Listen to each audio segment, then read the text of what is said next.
Get your free copy of the complete tutorial at www.teachucomp.com/free.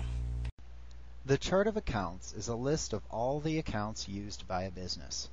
A chart of accounts traditionally uses a numbering system to organize the accounts by type.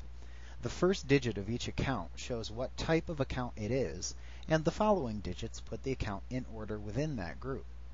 Some computer accounting programs, such as Quickbooks, default to sorting accounts by account name within the account type, but that's the exception to the rule.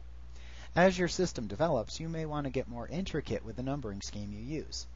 The basic organization of the accounts is as follows. In the 1000 to 1999 range, you have your asset accounts.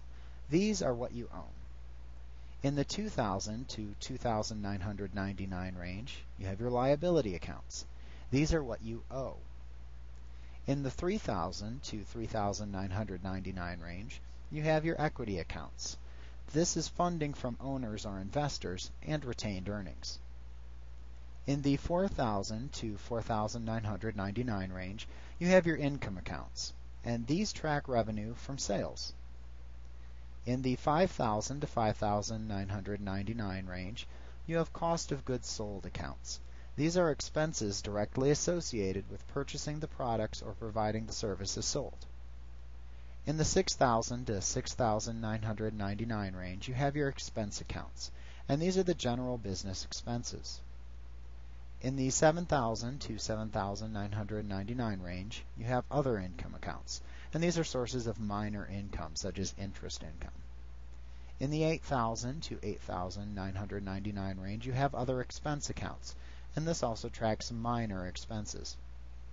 When you set up your chart of accounts, you will need to name each account and assign it an account number.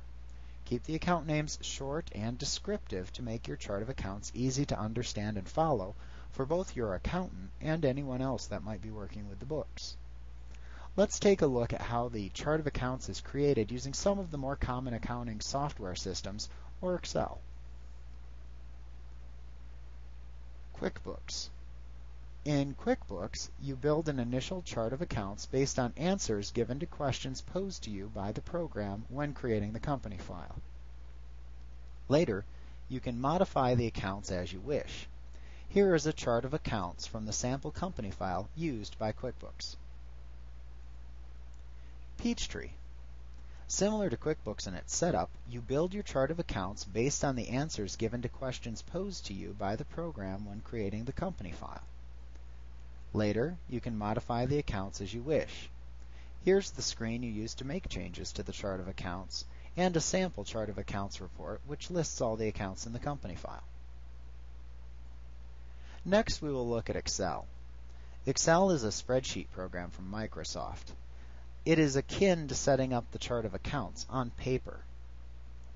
Feel free to download the Excel sample chart of accounts included on this CD, and you can see the instructions section if you need help. Feel free to use it in any way that will be helpful to you. You can add or remove accounts, but remember the basic rule. Only create accounts that you really need to use. Don't make your bookkeeping more complicated than it needs to be. Like what you see? Pick up your free copy of the complete tutorial at www.teachucomp.com/free.